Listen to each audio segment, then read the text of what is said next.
Hello everyone, in this video I'll be showing you how to beat the Nidhogg in God of War Ragnarok. So shield strikes by pressing L1 twice is going to be your best friend here. Anytime you see those blue rings, Freya will also remind you that you got to do that. Now you can see the area where he's going to attack. It'll glow blue before he slams down with it, and any of these red attacks you have to dodge. You can't use your shield for it. However, there are some points where you do want to use your shield during this fight a little bit later on.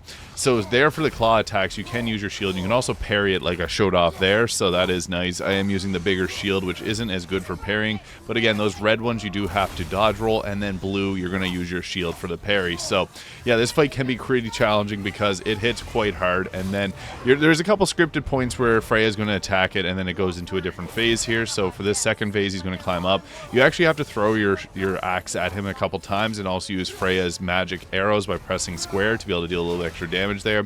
So you can also use your shield for some of those attacks, which is nice. I would recommend not getting up too close, but actually just throwing your axe for a lot of these. After a while, he will move around. He also rips through using the Tree of Life there, so watch out for those attacks because they're a little bit hard to dodge. I also recommend using the heal ability instead of the Spartan Rage, as I find that the heals are a little bit more useful here because there are going to be times where you do get hit no matter what. So for these attacks, you just got to watch for the glowing there and then dodge roll away from it. Now, it is a little bit challenging to dodge, so I would recommend just being a bit more defensive during this phase and using the ability from Freya there to light up that area and then use the axe on it. So anytime there's a weak point active, you're going to want to use the axe on it, not the Blades of Chaos. The Blades of Chaos come a little bit later.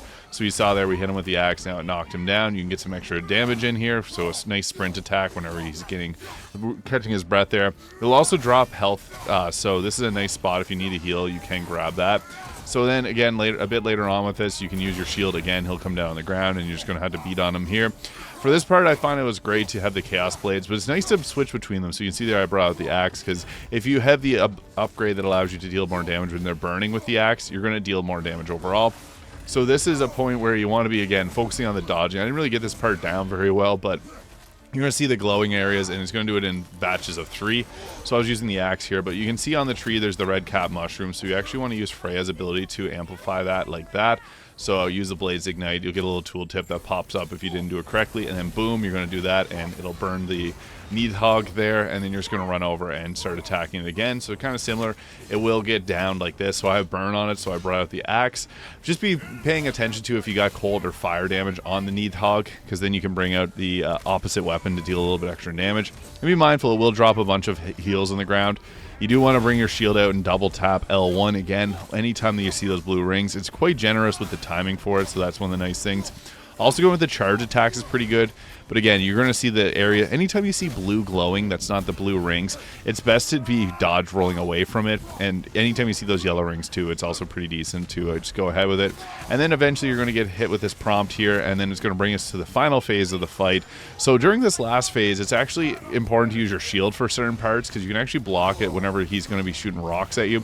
There's two things. The big rocks, you do want to dodge roll out of it, and in the little rocks, you can use your shield. But you're going to throw your axe in there and then go around just hitting them there, and then eventually you'll get the prompt to be able to beat the Nidhogg here in God of War Ragnarok. If you found this video useful, please hit that subscribe button below. Thank you so much for watching. I'll see you in the next video.